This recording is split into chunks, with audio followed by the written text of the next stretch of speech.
Richard Feynman का ये कहना था कि मेरे ख्याल में कोई भी आदमी क्वांटम मैकेनिक्स को नहीं समझ सकता।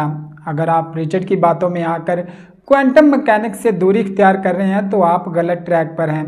और ये बिल्कुल ऐसे ही है जैसा कि मैट्रिक्स मूवी में मॉर्फियस ने नियो को कहा था कि बदकिस्मती से कोई भी इंसान मैट्रिक्स या माया जाल को नहीं समझा सकता, इसे खुद से एक्सप्लोर करना पड़ता है। लेकिन आपको परेशान होने की ज़रूरत नहीं है।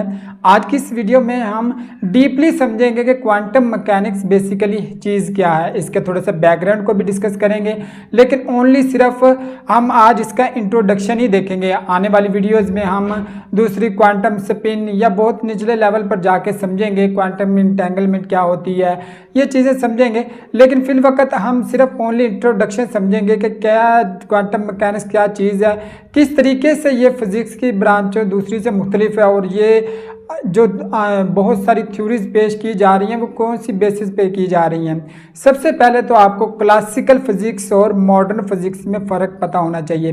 क्लासिकल फिजिक्स जैसा कि न्यूटन या इससे पहले के जो भी साइंटिस्ट थे उनके दौर को कहते हैं, जिनकी कुछ बिलीव्स थे, कुछ लॉज थे जो कि हमारी ऑब्जर्व यूनिवर्स पर बिल्कुल एक्यूरेटली वर्क करते थे। जैसा कि न्यूटन के लॉज ऑफ मोशन हैं वो हमारी ऑब्जर्वर यूनिवर्स पर बिल्कुल एक्यूरेटली आज भी वर्क करते हैं। तो हमें मॉडर्न फिजिक्स की ज़रूरत कहाँ पे पेश आई?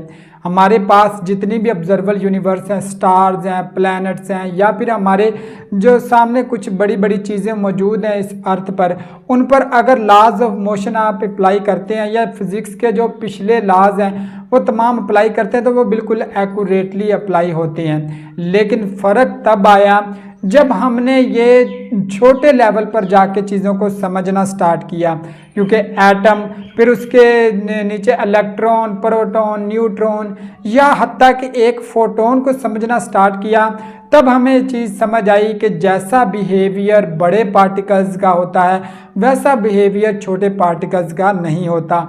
यहाँ से स्टार्ट होती है मॉडर्न फिजिक्स, जिसे हम इसी में से एक ब्रांच हमें क्वांटम मैकेनिक्स की तरफ लेकर जाती है। बेसिकली अगर आप क्वांटम मैकेनिक्स को कुछ लफ्ज़ों में समझना चाहते हैं तो आप यही जहन में रखें कि ये स्टडी है बिल्कुल छोटे पार्टिकल्स की, और उसकी रीज़न यही है कि जब साइंटिस्ट ने स्टडी किया इलेक्ट्रॉन या फोटोन को, तो फोटोन में उन्होंने एक चीज़ देखी कि इसके डुअल नेचर ये पार्टिकल है, ये एज अ पार्टिकल भी बिहेव करता है और एज अ वेव भी बिहेव करता है, इसीलिए इसको डुअल नेचर कहा गया। क्योंकि यहाँ पे आके तो लॉज ऑफ दूसरे यूनिवर्स हैं वो फेल होते थे, इसलिए अलग से स्टडी करना पड़ी, साइंटिस्ट को अलग से थ्योरीज पेश करना पड़ी, अलग से ये सारी चीज़ों को समझना पड़ा ताकि वो निचले लेवल पर जितने भी लॉज हैं उनको डिस्कवर कर सकें। यहीं से शुरुआत तो होती है क्वांटम मैकेनिक्स की। 20वीं सदी के आगाज़ तक क्लासिकल फिजिक्स का ही राज रहा है, क्योंकि जितने भी लॉज थे क्लासिकल फिजिक्स के वो एज इट इज़ ही माने जाते थे। लेकिन 20वीं सदी के आगाज़ में ही जब आइंस्टाइन ने अपनी थ्योरी ऑफ रिलेटिविटी और स्पेशल थ्योरी ऑफ रिलेटिविटी जब पेश की तो इसने चैलेंज किया क्लासिकल फिजिक्स के जो लॉज थे उनको, और मॉडर्न फिजिक्स की दर हकीकत बुनियाद रखी। यहाँ से ही बाद में जितनी भी रिसर्च आगे बढ़ती है उसके बाद मॉडर्न फिजिक्स की बुनियाद रखी जाती है। लेकिन बेसिकली वजह यही बनी क्योंकि न्यूटन या इसके कंटेम्प्रेरी जो साइंटिस्ट थे वो मानते थे कि स्पेस और टाइम कांस्टेंट चीज़ें हैं और इनको चेंज नहीं किया जा सकता।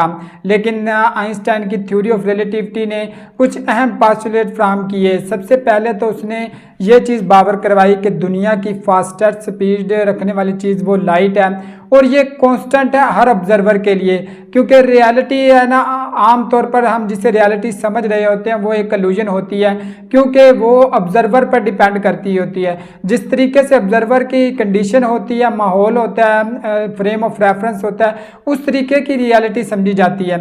इसलिए बहुत सारी चीज़ों की रियलिटी हमारे पास जो क्लासिकल फिजिक्स कहती थी जैसे स्पेस और टाइम के बारे में कि ये फिक्स है, वो एज इट इज़ नहीं है, वो डिपेंड करती थी किसी भी चीज़ पे, वो रिलेटिव थी। लेकिन स्पीड ऑफ लाइट हमें थ्योरी ऑफ रिलेटिविटी ने बताई कि वो कांस्टेंट है और किसी फ्रेम ऑफ रेफरेंस या ऑब्जर्वर पर डिपेंड नहीं करती। सेकंड नंबर पर उसने ये भी बताया कि स्पेस और टाइम कांस्टेंट भी नहीं है और साथ में ये एक ही तस्वीर के दो रुख हैं, यानी कि कंबाइंड चीज़ें हैं और ये रिलेटिव भी हैं। रिलेटिव कैसे हैं, इस हवाले से उसने ये थ्योरीज पेश की कि दो ऐसी चीज़ें हैं जिनके ज़रिए से स्पेस और टाइम को चेंज किया जा सकता है। सबसे पहले तो स्पीड है कि जितनी तेज़ स्पीड किसी ऑब्जेक्ट की होगी उतना ही टाइम उसके लिए स्लो डाउन होता जाएगा। और ये भी एक उन्होंने थ्योरी पेश की कि अगर कोई भी चीज़ स्पीड ऑफ लाइट के बराबर ट्रैवल करना स्टार्ट कर देती है तो उसके लिए टाइम स्टॉप हो जाएगा। इसी हवाले से उसने दूसरी चीज़ का बताया कि ग्रेविटी एक ऐसी चीज़ है जो स्पेस और टाइम में कर्व पैदा करती है और जितनी ज़्यादा ग्रेविटी होगी उतनी ही ज़्यादा आपकी कर्व होगी। क्योंकि ग्रेविटी डिपेंड करती है मास के ऊपर, यानी कि जितनी हैवी चीज़ होगी स्पेस और टाइम में उतना ही वो ज़्यादा कर्व पैदा करेगी। इसलिए ग्रेविटी भी चेंज कर सकती है टाइम को। ये चीज़ उन्होंने अपनी theory of relativity, general theory of relativity और स्पेशल थ्योरी ऑफ रिलेटिविटी में बताई, जिस वजह से मॉडर्न फिजिक्स की जो बुनियादें हैं वो पड़ी और क्लासिकल फिजिक्स की बुनियादें वो हिल गई। आज भी क्लासिकल फिजिक्स के कंसेप्ट अपनी जगह काम कर रहे हैं, लेकिन जो मॉडर्न फिजिक्स के जो कंसेप्ट हैं वो अपनी जगह पे हैं। क्वांटम मैकेनिक्स बेसिकली ये मॉडर्न फिजिक्स का ही एक ब्रांच समझ लें आप इसको, लेकिन ये बहुत ही डीपर लेवल पे जाके समझने वाली चीज़ है कि बहुत छोटे लेवल पर अगर हम जाते हैं, जैसा कि इलेक्ट्रॉन, प्रोटॉन, न्यूट्रॉन या फिर इनके भी सब एटॉमिक जो चीज़ें होती हैं, पार्टिकल होते हैं, उन पे जाकर लेवल पर स्टडी करते हैं, जैसा कि फोटोन या कोई और चीज़ है, तब हमें चीज़ समझ आती है कि जो माइक्रोस्कोपिक पार्टिकल्स हैं वो एज इट इज़ परफॉर्म नहीं करते जैसा कि हम ऑब्जर्वर यूनिवर्स के किसी दूसरे पार्टिकल या स्टेबल पार्टिकल को लेकर के हमने लॉज डिस्कवर किए हैं। इसलिए ये दो अलग अलग ब्रांचेस में डिवाइड होती है। क्वांटम मैकेनिक्स के जो फर्दर वीडियोस हैं उनमें हम यही चीज़ डिस्कस करेंगे कि क्वांटम इंटेंगलमेंट क्या होती है, क्वांटम स्पिन, क्वांटम नंबर्स क्या होते हैं, या क्वांटम मैकेनिक्स के जो दूसरे कंसेप्ट है जिसकी वजह से एक मैजिकल स्टेटमेंट्स आ रही हैं आज के दौर में कि कैसे ये पूरी की पूरी यूनिवर्स ये कल्यूजन है, या बहुत सारी जो चीज़ें हैं, थ्योरीज हैं वो पेश की जा रही हैं, वो किस बेस पे पेश की जा रही हैं। पहले तो हम इन चीज़ों को समझेंगे और बाद में उन थ्योरीज को डिस्कस करेंगे कि आया कि इधर वो सच हैं या कि फिलहाल वो एक इल्यूजन ही हैं। सबसे पहले हमने ये क्वांटम मैकेनिक्स का इंट्रोडक्शन दे दिया। आने वाली वीडियोज़ में क्वांटम नंबर और क्वांटम एंटेंगल के बारे में डिस्कस करेंगे।